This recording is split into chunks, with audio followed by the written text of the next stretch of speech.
my Suzuki SV1000 2006. Just dragged it out. As you can see, it's all mushy from like 6 months of just not riding. So it's in pretty terrible condition. Gotta probably wash it later. But yeah, doing an oil change. So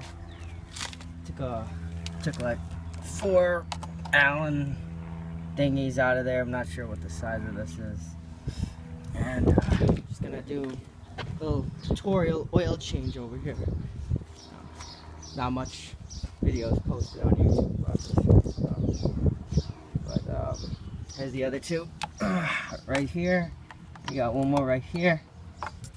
And that'll lead you to the filter.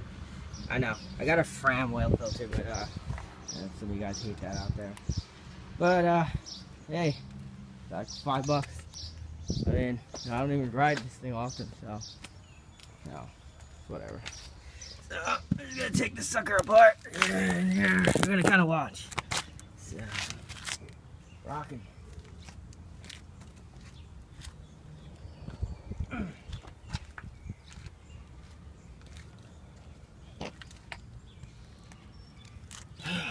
I don't know if this is a good angle for you guys to see, but I'm trying to get this sucker right here off. This is the last bolt needed. These Allen keys suck. They got strength. Aw. I can't wait to ride.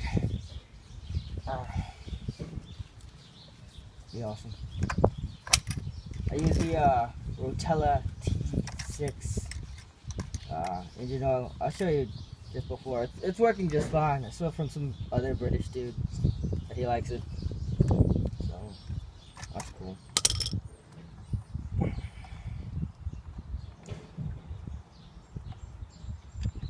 So we got off the last one. The sucker should come off. There you go. Ta-da!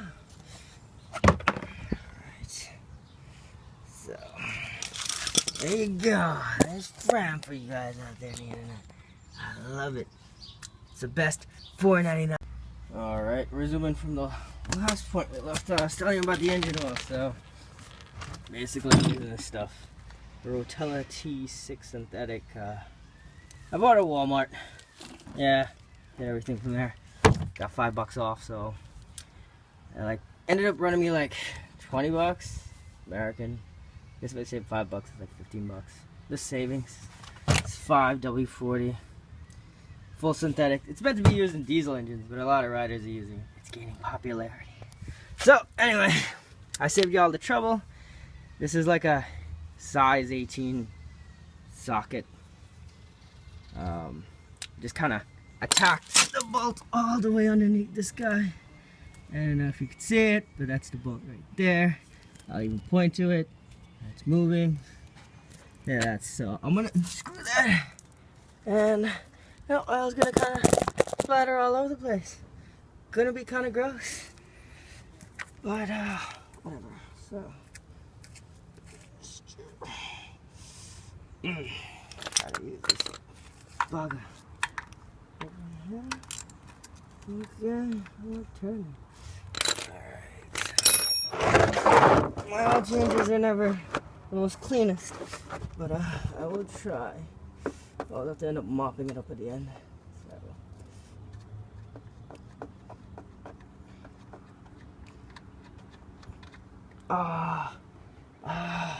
So much blood. Anyway. I need to get a rag. Yep. So, basically it's just bleeding out about now. I don't know if the daylight, but it's just, must have been dirty. Whatever.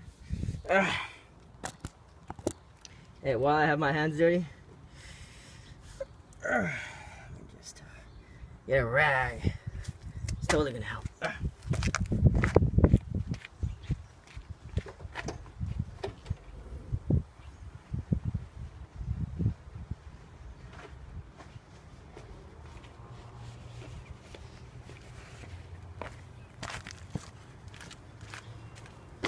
never do the cleanest oil changes.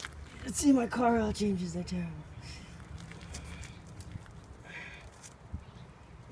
I run into another epic problem. Fuel filter. Will it move? Will the months of corrosion finally take its course? I don't know. Only one way to know.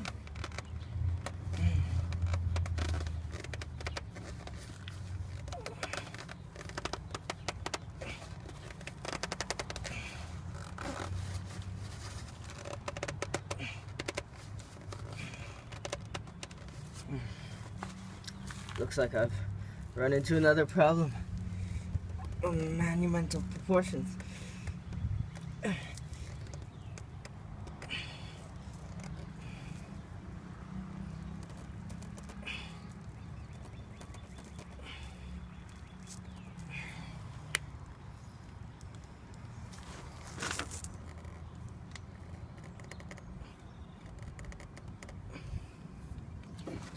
Uh-oh. Boys, it looks like I've run into another epic problem.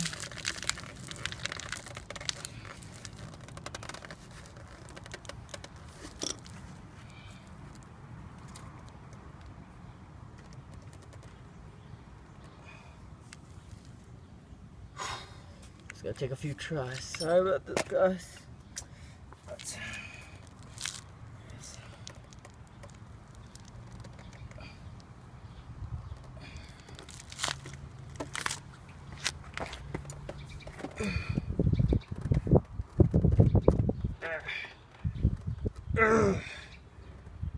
oh, for fuck's sake. Oh, that's like 2 years of no oil changes, guys. The struggle was real. Finally found the oil thing over here. It was a journey. You know, I hate when that happens when you got a lot of stuff and you just don't know where everything is. Killed me. I was searching for like a quantifiable amount of time. So, resuming for where we set off, I'm just gonna put this other Fram oil filter in here. I know, others are scared. Don't be afraid of it.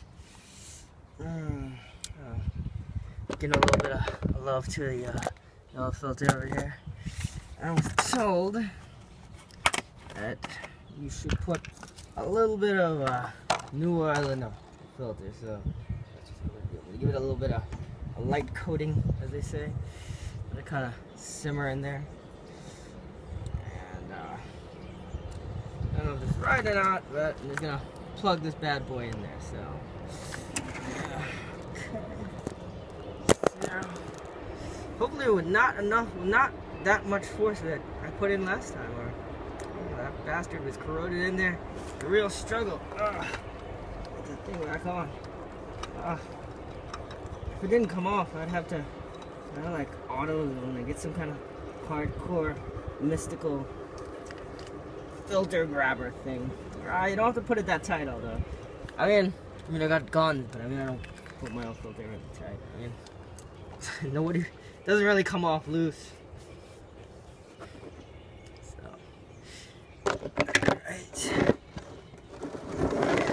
I'm just gonna put the screw back on where it belongs.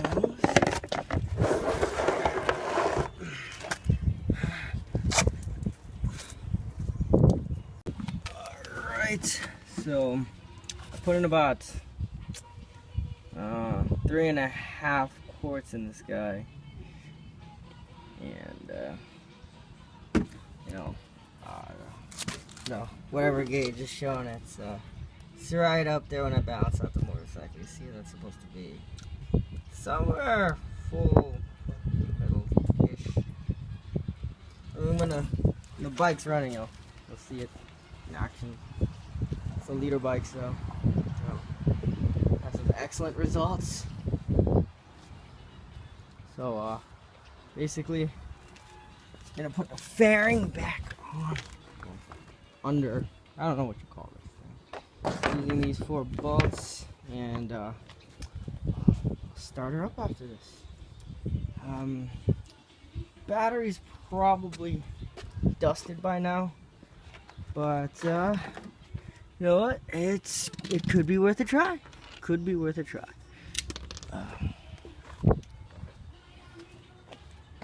I don't have a preference on motorcycle batteries. This is the cheapest one. It's Autocraft. It's like, again, AutoZone. I'm like in love with them. Such fine products. Not really. It's just kind of weird. There's like 3 of them next to my house.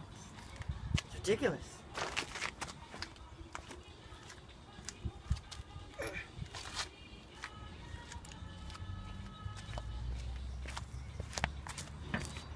How could they really afford to be 4 AutoZones?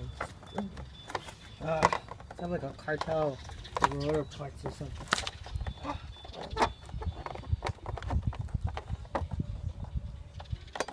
It's one of the most annoying part, lining of everything.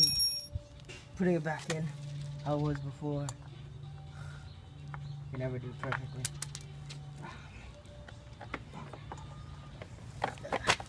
Up on the other side.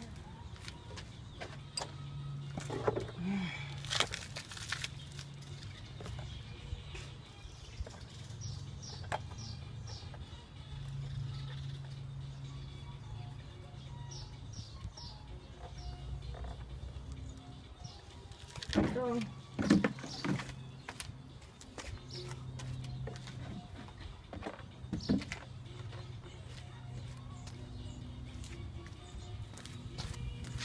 tell you the truth, there's not much to this bike. This is like my second oil change I've done ever since buying it. Bought this bike from what was it? Cycle Exchange in Andover, New Jersey. I think I bought it for like almost $5,500. I know that's a lot. I really want it to ride. The bike's a little customized. I'm like 5'6", and this bike's been lowered or dropped about 2 inches. So if you get the angle right, I didn't cut the kickstand when I dropped it, so this bike's basically standing tall all the time. You know, probably need to cut the kickstand eventually so to match the height of the bike. But yeah, I always thought shorter guys always had to ride, you know, those Harleys and other things like that. You know, that kind of ticked me off for a while. And then those guys at Cycle Exchange are like, no, as long as you can touch the floor, you know, you'll be fine. I could barely touch the floor when I first got on this thing. And that was terrible. But after that, I learned how to ride. You know, I never really dropped this bike except on grass. I don't know how that happened. But I indeed did drop it on grass. Because, like, you know, I was doing something stupid in my yard. It wasn't dropped yet. So I was standing like 2 to 3 inches higher than it is right now. I think I dropped it by 3 inches or 2 inches. Can't be too sure. It happened a long time ago. A year and a half ago. So my memory's kind of gray.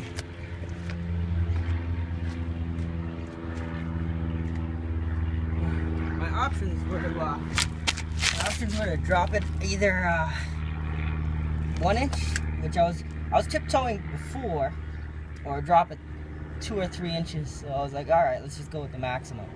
But you know, I didn't want to do the install myself because, you know, I never really do anything right perfectly, like this oil change. Not an expert at bike oil changes over here, but I give it a try. I give some things a try, just not dropping my bike. You know, I'm like riding on this all the time. I'd rather have an expert just do that for me in case I fuck up on the road. So, all good. Right. All that's left is to drop the battery in. You guys will